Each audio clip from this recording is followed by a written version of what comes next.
Rascal Does Not Dream of Bunny Girl Senpai tends to get a terrible rep, especially because of the poster girl promoting the series. And don't get me wrong, she's wearing a bunny girl costume, but she only wears that like maybe once or twice throughout the entire series. But we do upgrade to a Santa Claus wearing a mini skirt. But yeah, it really doesn't compare anything to like High School DxD or the other Gunner animes that you expect it to be. It actually doesn't even revolve that much heavily on the romance or any harem whatsoever, but around a mysterious phenomenon known as adolescent syndrome. And this adolescent syndrome heavily impacts specific characters throughout the series, gives them pretty much their whole entire arc or their whole entire volume. Now with that said, I'm going to be ranking each and every one of these arcs except for the last two because I am an anime only watcher, so I don't know anything that happens around Rascal Does Not Dream of Girlfriend or Dear Friend. Now with that also said, I will be combining two of the arcs because that's what happens in the movie Rascal Does Not Dream of Dreaming Girl, because it combines Dreaming Girl as well as First Love. So with that said,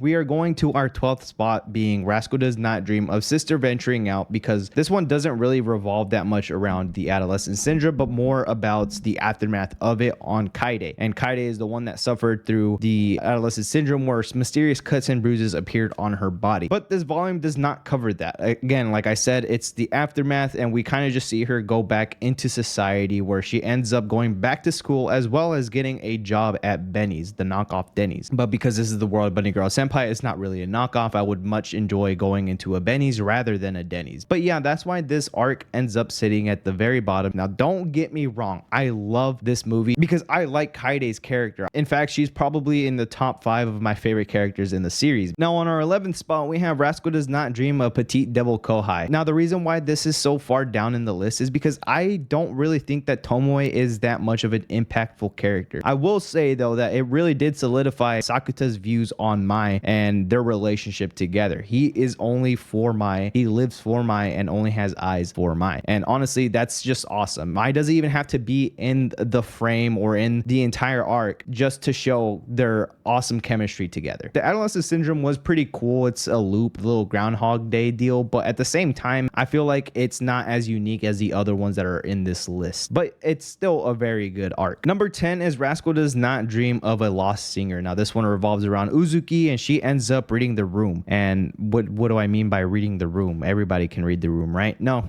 she's an airhead. She really doesn't care what anybody has to say, and not in a mean way. She's a very positive girl, and it is part of the reason why her idol group Sweet Bullet is stuck together. She's essentially the glue that keeps everyone at bay. Honestly, I think this was perfectly executed, and I thoroughly enjoyed the first part of season 2 of the anime. On our 9th spot, we have Rascal Does Not Dream of Siscon Idol. Now, this one revolves of the little half sister of Mai, known as Nodoka, and honestly, I think this one is a very good one as well. Not very much negative things to say about it, but if you're not familiar or forgot what her adolescent syndrome was, she ended up switching bodies with her older sister due to the struggles and anxieties, as well as the comparison from her mom saying that Nodoka isn't as successful as Mai despite her trying her best or hardest, so she kind of downplays her own daughter. But I feel like we get to see more of Mai's relationship with her family as well as herself. We get a pretty much a deep dive on what Mai usually thinks or how she thinks of the world as well as other characters. Personally, just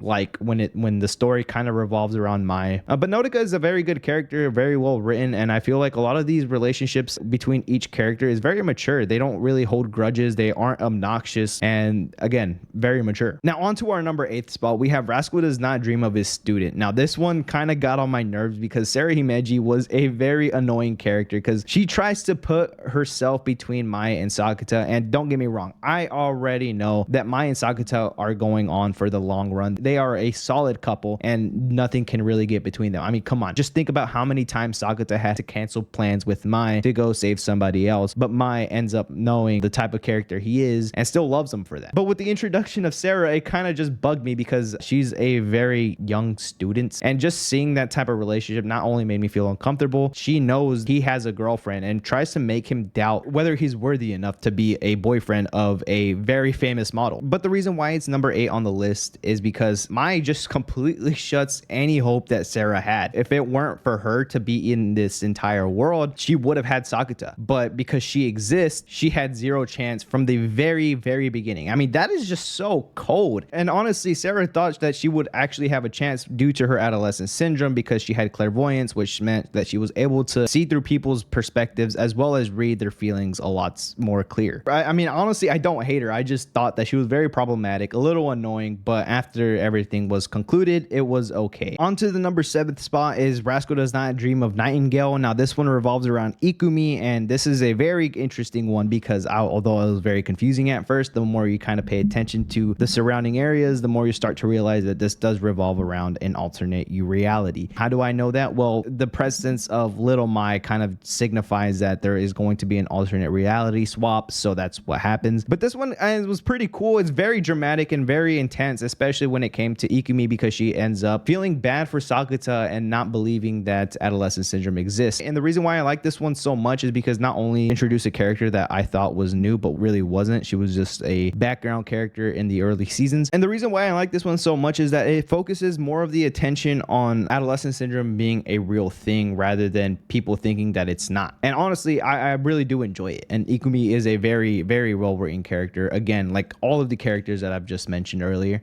Now, sticking to the topic of alternate realities, we have our number 6 spot of Rascal Does Not Dream of Knapsack Kid. Now, again, this is an alternate reality with the introduction of Little Mai presenting herself as the bridge to that said alternate reality. And it's very cool because not only does this revolve around Sakuta and his adolescent syndrome, we get to see more of why he is the way he is and why he kind of views the world the way he does. Not only that, but again, the introduction to an entirely different type of element for an adolescent syndrome. And I loved it. It was pretty cool. And it ended up paying off for the perfect character, in my opinion, being Sakuta, because his character is not very complex, but very detailed. And I just enjoyed it. And it kind of just shows, again, how his relationship with Mai, his relationship with his little sister, as well as other characters are viewed. Now, with our top 5, I had to put this one at least at the top 5 because, I mean, it mainly revolves around one of my second most favorite characters, that being Futaba. And Rascal Does Not Dream of a Logical Witch. I do really like her character, and I know I say that about a lot of other characters in this series, but her character is pretty special because she is very knowledgeable when it comes to quantum mechanics. And again, quantum mechanics has nothing to do with adolescent syndrome, but it kind of just makes it seem more realistic in a way, rather than calling it off as magic or a crazy mysterious thing that cannot be explained. She sets it to a certain boundary where it could be explained, and that's what I liked about this approach in the entire series. And Futaba's presence was able to make that happen. Not only that, but her character is very cool too. If I didn't put her in top 5, the chances of me getting Futaba broth is very, very low. Now, into our 4th spot is Rascal Does Not Dream of a Sister Home Alone. And this one is what I mentioned in my 12th spot, where it revolves around Kaede, but instead of being the aftermath, it's her actual adolescent syndrome that we're viewing. And it is very intense. This one is a very, very touchy, dramatic adolescent syndrome in ways that don't compare to others, because this is very physically harming as well as punishing compared to the other ones, like I've mentioned. Because the other adolescent syndromes that we've seen thus far haven't really been too physical. Now, Night Angle, I know it has some physical,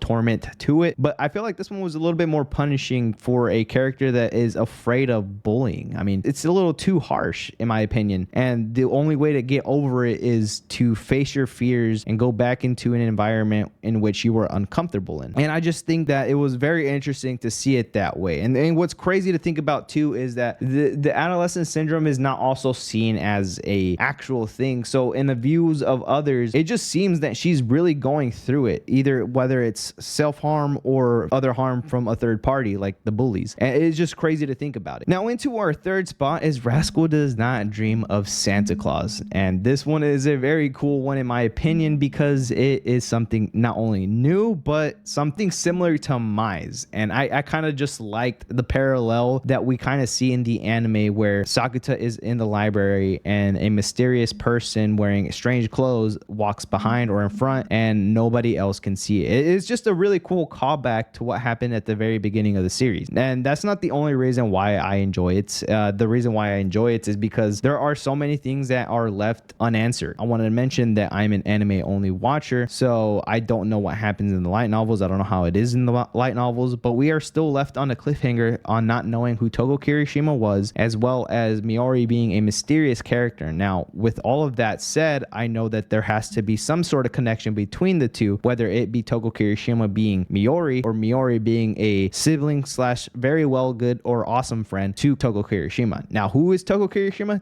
Don't know. I know I'm talking about a lot of Togo Kirishima, so we're going to leave that off for now. But I want to talk about Nene, because Nene is a very cool character, as well as it kind of strikes close to home with being a young adult, as she represents the struggles of a young adult looking forward into the future and seeing how everything that you had thought would play out not working out. Now into our second spot, being Rascal Does Not Dream of Bunny Girl Senpai. This is number 2 because our girl Mai. I really do just like Mai's character, and she's my favorite character in the entire series. So that's why she sits up there. There's not a lot of explaining why it's number 2. It's just personal preference and personal opinion. But I do like the introduction to Adolescent Syndrome. This is where we get Futaba's appearance as well, confirming that Adolescent Syndrome isn't just some magic thing. It's actually quantum physics at play, as well as our first non-complicated adolescent syndrome. It's very, very easy to get behind it if you just pay attention to it. I just really do like the introduction to the whole series, and I thought it was perfectly executed. Now into our number 1 spot, being Rascal Does Not Dream of Dreaming Girl. And honestly, this is my favorite arc in the entire series because it is very, very intense. We already get the relationship between Mai and Sakata. We already know how strong it is, but it gets put to the test on how far they're willing to go to each other when somebody is struggling through an adolescent syndrome that can actually mean life or death. Yes, there is very serious consequences within this series or in this movie, and I don't want to spoil anything all that's important, but it really does get put to the test whether